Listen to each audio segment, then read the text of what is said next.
예, 안녕하십니까. 지난 시간에 이어가지고 지난 시간에 우리는 MLE 추정이라는 것까지 파라미터 MLE라는 관점에서 파라미터 어떻게 학습하는지를 봤고요. 거기에 대해서 probably, approximately correct learning이다 라고 하는 것까지 공부를 했습니다. 우리 MAP라고 하는 그런 과정에 대해서 한번 알아보도록 하겠습니다. 지난 시간에 이어서 계속 회장님께서 이제 압정을 활용한 그런 도박에 관심이 많으신데요. 어떻게 하면은 우리 이 도박판에서 돈을 딸 수 있을까? MLE 관점에서 한번 추정을 해봤습니다. 네, 그 과정에 대해 설명하고 있죠. 여기서 잠깐이라고 하면서 베이즈라는 사람이 반기를 들고 나왔습니다. 잠깐만 기다려 보세요. MLE가 다가 아니에요 라고 말하는 사람이 뛰어들어왔습니다. 베이즈라는 사람이 잠깐만요 회장님이라고 얘기를 했습니다.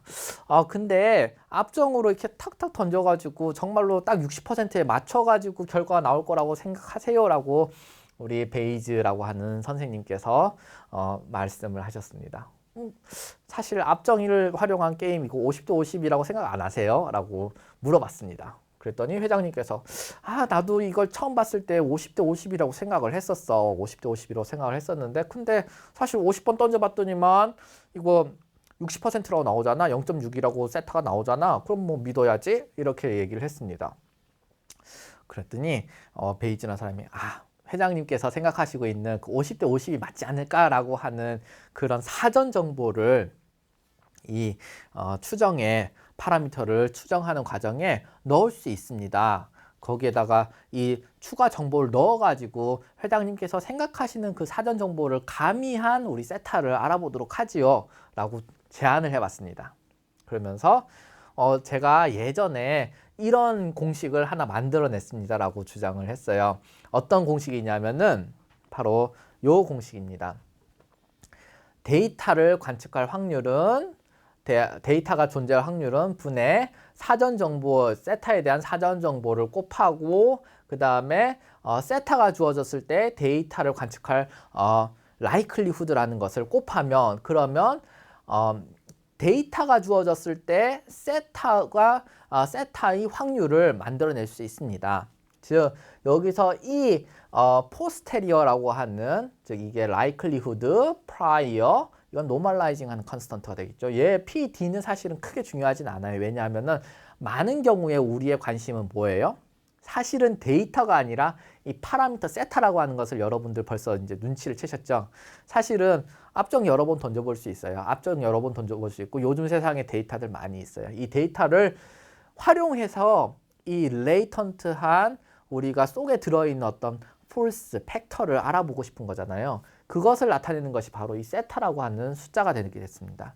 즉, 프라이어 날리지, 이 레이턴트한 이 드라이빙하는 폴스, 왜 사람들이 이렇게 행동할까? 이 압정이라고 하는 것은 어떻게 해서 앞과 뒤가 나올까라고 하는 그런 세타에 대한 사전 정보, 그리고 이 세타라고 하는 것을 가정을 했을 경우에 우리가 보는 데이터가 관측될 확률, likelihood와 prior를 곱하면 posterior, 즉 데이터가 주어졌을 때 어떤 세타가 사실일 확률을 이렇게 표현할 수 있다는 겁니다. 즉 베이즈라는 사람은 이 세타라고 하는 것을 알아내는 중요한 공식을 이렇게 만들어낸 것이죠. 우리 사실은 이미 P-D바 세타는 잘 정의를 했었어요. 이렇게 바이노미얼 디스트리뷰션, 베르누이 엑스페리먼트로 트라이얼로 이렇게 모델링을 했었습니다. 그리고 이 P-세타라고 하는 세타, 압정을 던졌을 때 50대 50이지 않을까라고 하는 이 회장님의 생각이 사실은 바로 이 프라이어 날리지로 적용이 될 수 있는 것이지요. 해서 우리 P-D바세 베이즈가 P-D바 세타는 이미 잘 해놓으셨으니까 P-세타를 가미하기만 하면 될 것 같아요. 그래서 우리 포스테리어를 한번 계산해 보도록 합시다 라고 제안을 했습니다. 그러면 우리 데이터와 프라이어 날리지를 함께 적용을 해서 영향을 받은 P-세타 바 D를 한번 알아볼까요? 라고 했습니다. 자, 우리 PD가 요 밑에 있었죠. 하지만 PD는 이미 일어난 것이고요. 이미 주어진 사실이고요. 우리가 어떻게 할 수도 없는 것이고요. 이게 이미 발생한 확률은 정해져 있습니다. 그래서 이것은 normalizing constant로 취급하는 거죠. 즉 세타가 바뀌는 거에 영향을 받지 않는 팩터인 것이죠. 그래서 그것을 빼고 보려고 하면은 그 뺀 파트에 대해서는 우리가 이제 더 이상 이퀄을 쓸 수는 없고 비례한다는 의미로 이렇게 표현을 할 수 있습니다. 그러면 자, P 세타 바 T는 이렇게 표현할 수 있을 것이고요. P D 바 세타는 이렇게 표현할 수 있을 것입니다. 그럼 P 세타는 어떻게 표현을 하면 좋을까요? 그냥 50대 50으로 표현을 할 수 있을까요? 쉽게 그렇게는 되지 않을 겁니다. 우리 P D 바 세타도 어디서 나온 거예요? 바로 바이노미얼 디스트리뷰션에서 나온 것이죠. 그래서 P 세타도 우리 제대로 계산을 하려고 하면은 어떤 디스트리뷰션에 의존을 해가지고 표현을 해야 될 겁니다. 그래서 여러 가지 방법들이 있을 수 있지만 그 중에서 회장님께 우리가 권해드리고 싶은 건 뭐냐면은 바로 베타 디스트리뷰션이라고 하는 것이 되겠습니다. 이 베타 디스트리뷰션 쓰면 적절할 것 같은데요 라고 베이지가 얘기를 했습니다. 베타 디스트리뷰션이라고 하는 것은 특정 범위 내에서 0에서 1로 이렇게 컨파인 되어 있는 그런 CDF Cumulative Distribution 펑션을 가지고 있기 때문에 나이스하게 probability 성격을 잘 표현을 하고 있지요. 그래서 우리 베타 디스트리뷰션을 써봅시다 라고 베이지가 제안을 했습니다. 그래서 이 베타 디스트리뷰션이라고 하는 것은 이렇게 표현을 할 수 있습니다. P 세타라고 하는 것의 확률 함수는 PDF는 이런 식으로 표현할 수 있고 B 파트는 이렇게 자세하게 표현할 수 있습니다. 그리고 요 감마 파트도 이렇게 표현할 수 있습니다. 즉 요거 팩토리얼 부분은 요거는 저기 뭡니까? 팩토리얼 정말 팩토리얼이죠. 이거는 1부터 요 정해지는 수까지 다 곱하는 과정을 표현하는 것입니다. 그리고 그것이 감마 펑션으로 이렇게 표현되고 이 감마 펑션을 이용해서 알파 베타가 이렇게 표현이 되고요. 그 다음에 이 알파 베타가 정해지면 이렇게 마지막으로 P 세타를 만들어낼 수 있을 것입니다. 즉 베타 디스트리뷰션에 필요한 파라미터는 뭐냐면은 알파와 베타인 것이죠. 사실 바이노미얼 디스트리뷰션에서도 여러분들 필요한 파라미터가 있었죠. 뭐였습니까? 즉 헤드가 나온 횟수, 테일이 나온 횟수, AH, AT 이것들이 있었죠. 그 다음 그것들을 활용해서 우리 세타라고 하는 파라미터가 있었죠. 그래서 베타 디스트리뷰션 같은 경우에는 알파와 베타라고 하는 이 파라미터가 필요하게 됩니다. 그래서 여러분들의 리스판스는 뭐냐면은 자, 우리 한번 계산을 해봅시다. 요게 P 세타에 대해서도 이제 다 수식이 있으니까 P 디바 세타도 우리 수식을 잘 만들어 놨었지요. 요 두 개를 같이 곱하면 되겠습니다. 요 P 디바 세타라고 하는 한번 펜을 써볼까요? 제가 지난 시간에 지나가면서 펜 쓰는 법을 배웠습니다. 그래서 P 디바 세타라고 하는 요 파트에 있는 요 수식을 이렇게 어디에 있나요? 가져옵니다. 그리고 P 세타라고 하는 요 파트는 여기에 정의가 되어 있어서요. 이렇게 가져옵니다. 그러면 자 봅시다. 세타 AH에서 AT까지 여기 있는 부분은 여기서 그대로 가져온 것이죠. 그 다음에 여기 있는 부분이 있습니다. 여기 있는 부분은 사실은 어디서 가져온 부분입니까? 여기서 가져온 부분입니다. 그럼 밑에 있는 베타 부분, B 부분은 어떻게 되어 있나요? B 부분은 사실은 알파와 베타가 결정이 되어 있는 상황에서는 그러면 이것은 컨스턴트 텀이 되죠. 세타에 의존하는 텀들이 아니게 됩니다. 다만 요 파트는 세타에 의존하게끔 되어 있죠. 그래서 요 B 파트는 세타에 의존하고 있지 않기 때문에 이렇게 프로포션으로 처리를 할 수 있게 됩니다. 자, 그러면 우리 봅시다. 세타 AH와 세타 알파 마이너스 1이라고 하는 요 파트가 있습니다. 그리고 1마이너스 세타 AT와 1마이너스 세타 베타 마이너스 1이라고 하는 요 파트가 있습니다. 요 파트는 우리가 자승에 대해서 덧셈을 할 수 있죠. 그래서 이렇게 자승에 대해서 덧셈이 돼서 나오게 됩니다.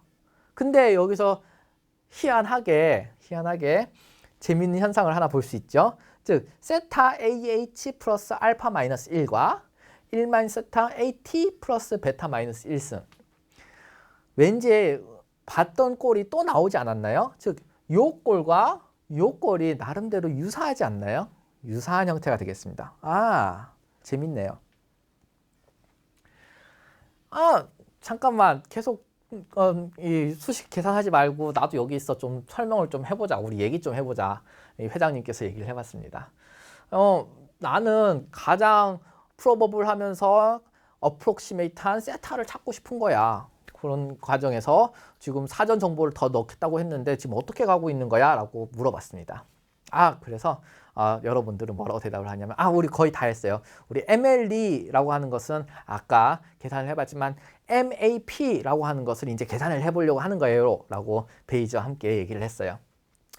MLE 같은 경우에서는 우리 argmax 해가지고 PD바 세타를 찾아본 거였죠. 그래서 요런 결과가 나왔습니다. 우리 이거는 극점을 활용한 최적화를 활용해 가지고 최적화를 통해 가지고 이렇게 세타 햇을 찾아낸 것이었죠. MAP라고 하는 것은 다른 게 아니라 요것을 바꾼 거예요. 즉 likelihood에 대한 것이 아니라 posterior에 대해서 maximize 하는 것이 되겠습니다. 그래서 요 P 세타바 D는 우리 앞 슬라이드에서 이런 식으로 결정이 된다라고 하는 것을 우리가 알아보았죠. 근데 자, 요것을 최적화하는 것은 우리가 사실 이미 해봤습니다. MLE 할 때 P 디바 세타를 최적화해 봤더니 이렇게 되었지요. 우리 P 디바 세타가 아니라 세타바 D를 한번 최적화해 보면 어떻게 될까요? 여기 있는 자승과 여기 있는 자승을 덧셈을 하고 우리가 특정하게 추정하려고 하는 요 자승 부분을 이렇게 가져올 수 있을 겁니다. 즉 AH 플러스 알파 플러스 AT 플러스 베타 마이너스 2분 분의 AH 플러스 알파 마이너스 1 이것이 바로 세타 햇이 되는 겁니다. 우리 여기서 최적화하는 과정은 사실은 극점을 이용한 최적화이기 때문에 동일합니다. 동일한데 그러나 이 관점이 다른 것이죠. D바 세타, 세타바 D 이 두 개의 파트가 달라지는 것으로 인해 가지고 공식이 좀 달라졌습니다. 여기서 만약 회장님께서 알파와 베타를 이렇게 조정을 해보면서 프라이어 날리지를 이용해 조정을 해보면서 세타 햇을 MLE와는 좀 다른 값을 만들어낼 수 있는 것이죠. MLE에서는 사전 정보를 넣을 수 있을 만한 방법이 아무것도 없었죠. 그런데 MAP를 활용한다고 하면은 우리 회장님께서 왠지 앞정은 50대 50일 것 같아 라고 하는 이 정보를 넣을 수 있는 방법이 생기는 것입니다. 자, 베이즈 잠깐만 기다려봐. 숫자가 다르잖아. MLE는 저렇게 표현되고 MAP가 저렇게 표현된다고 하면은 알파 베타의 정의에 의해 가지고 이 값은 달라질 수도 있을 것 같아라고 얘기를 할 수 있습니다. 베이즈가 그래서 얘기를 합니다. 베이즈가 뭐라고 얘기를 하냐면은 사실은 그렇진 않아요. 우리 여러 번 아주 여러 번 많이 실험을 해보면 사실은 요 알파 베타에 대한 사전 정보의 값이 점점 fade away 점점 사라지고 요 AH와 AT에 의해 가지고 텀이 도미넌트해질 겁니다. 사실은 그렇게 되겠죠. 알파 베타가 무한대의 값은 아니잖아요. AH, AT 값이 점점 많이 늘어날수록 알파와 베타에 대한 값의 영향력이 점점 줄어들고 이 마이너스 1, 마이너스 2 부분의 값이 점점 줄어들어 가지고 MLE와 MAP 값은 사실은 같아질 겁니다. 즉 AH와 AT 값이 커지면 실험을 아주 많이 하게 되면은 그러면 알파와 베타의 값은 영향력이 점점 줄어드는 거죠. 하지만 AH와 AT 값이 작은 상황이라고 하면은 사전 정보는 중요한 역할을 하게 되겠죠. 알파와 베타는 아주 중요한 것 같은데 우리 알파 베타를 어떻게 정할까? 라고 회장님께서 물어보셨습니다. 글쎄요, 알파 베타는 아마 그냥 연구하는 대학원생이 정하지 않을까요? 라고 대답을 할 수 있을 겁니다. 이거는 진짜 농담이고요. 사실 이렇게 프라이어 정보를 주는 것은 아주 중요한 과정입니다. 그런데 우리가 많은 경우에 이렇게 크게 신경을 쓰지 않고 있는 부분도 있긴 하죠. 하지만 중요한 것은 관측값이 많지 않을 때는 MLE와 MAP는 서로 다른 결과를 나올 수도 있다는 것이고요. 사실은 MAP는 우리가 가정한 부분, 알파, 베타라는 추가 정보가 들어가는 부분이 있어가지고 우리가 유용하게 쓸 수도 있고 잘못된 프라이어를 선택한다고 하면 우리가 별로 좋지 않은 결과를 얻을 수도 있는 결과물이 되겠습니다. 어쨌든 우리가 단순히 동전 던지기 하자, 뭐 이번에 압정이라고 했지만 압정 던지기를 하자라고 했을 경우에 50대 50이지 않을까? 던진 횟수분의 그다음에 앞면이 나온 횟수로 나누면 되지 않을까? 쉽게 얘기했던 확률이라는 것이 사실은 이렇게 ML이라는 관점, MAP라는 관점에서 다른 숫자가 나올 수도 있다라고 하는 것을 여러분들께 말씀을 드렸습니다. 그리고 이 MLE와 MAP의 컨셉은 이 기계학습과 그다음에 인공지능, 그다음 머신러닝 이 필드에서 중요한 컨셉이 되겠습니다. 네, 여기까지 하겠습니다.